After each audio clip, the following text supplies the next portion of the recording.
Disasters down overall in 2017, but North America couldn't catch a break. New Orleans, North America couldn't catch a break in 2017. Parts of the United States were on fire, underwater or lashed by hurricane winds. Mexico shook with back-to-back earthquakes. The Caribbean got hit with a string of hurricanes. The rest of the world, however, was spared more than usual from the drumbeat of natural catastrophes. Preliminary research shows there were fewer disasters and deaths this year than on average, but economic damages were much higher. While overall disasters were down, they smacked big cities, which were more vulnerable because of increased development, said economist and geophysicist Chuck Watson of the consulting firm Enki Research. In a year where U.S. and Caribbean hurricanes set a record $215 billion in damages, according to insurance giant Munich Re, no one in the continental U.S. died from storm surge, which traditionally is the No.1 killer during hurricanes. Forecasters gave residents plenty of advance warning during a season where storms set records for strength and duration. It's certainly one of the worst hurricane seasons we've had, National Weather Service Director Uccellini said. The globe typically averages about 325 disasters a year, but this year's total through November was less than 250, according to the Center for Research on the Epidemiology of Disasters at the University of Louvain in Belgium. They included flooding and monsoons in South Asia, landslides in Africa, hurricane in Ireland, and cyclones in Australia and Central America. Colombia experienced 2 different bouts of floods and mudslides. Disasters kill about 30,000 people and affect about 215 million people a year. This year's estimated toll was lower, about 6,000 people killed and 75 million affected. Was it random chance, statistical quirk, or better preparedness? Experts aren't certain, but say perhaps it's a little bit of each. This has been a particularly quiet year, said Bharati Guhasapir, who heads the Disaster Research Center. The thing is not to be complacent about this. But quiet depends on where you live.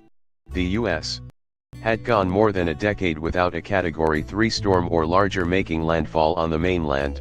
The last few Septembers, normally peak hurricane month, had been record quiet until this year when Harvey, Irma, Jose, and later Maria popped up and grew to super strength in no time, said Colorado State University hurricane researcher Phil Klotzbach.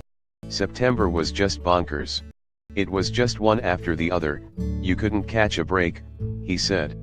There were 6 major Atlantic hurricanes this year, the average is 2.7.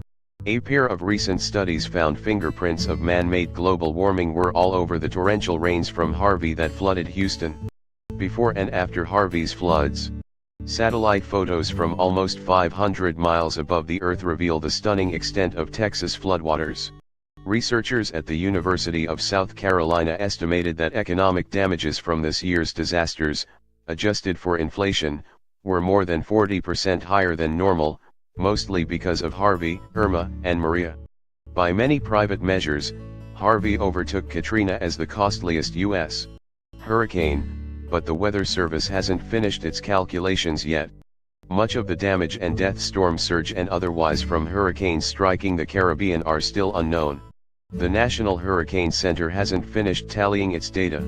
Uccellini of the Weather Service said warmer than normal waters and unusual steering currents made the hurricanes especially damaging, combined with booming development in disaster-prone areas. We are building in the wrong places. We are building in areas that are increasing in risks, said Susan Cutter, director of the Hazards and Vulnerability Research Institute at the University of South Carolina. Wildfires blazed nearly year-round in the U.S., fanned by relentless winds and parched conditions. Some 9.8 million acres of land have burned, mostly in the West, nearly 50% more than the average in the past decade. A wildfire that ignited in early December in Ventura and Santa Barbara counties northwest of Los Angeles grew to be the largest in California history. Scientists connect drier weather after heavy rains, leading to buildup of fuel that can catch fire and burn easily, to a combination of both man-made warming and a natural La Nina, the climate phenomenon that's the flip side to El Nino, said Georgia Tech climate scientist Kim Cobb. Worldwide, significantly fewer people and less land were affected by drought this year, and extreme heat waves were less severe compared to the past. Landslides were more frequent and deadlier this year, mostly because of the Sierra Leone landslide that killed 915 people, Guha said. Earthquakes worldwide were dramatically down. As of mid-December, there had been only 7 earthquakes of magnitude 7 or larger compared to a normal year of about 15. 2 powerful quakes, including one that hit on the anniversary of the devastating 1985 Mexico City quake. The back-to-back Mexico quakes were unrelated, said geophysicist Ross Stein of Temblor, Inc., a company that provides information about seismic risk. "We have to remember that coincidences really do happen," he said.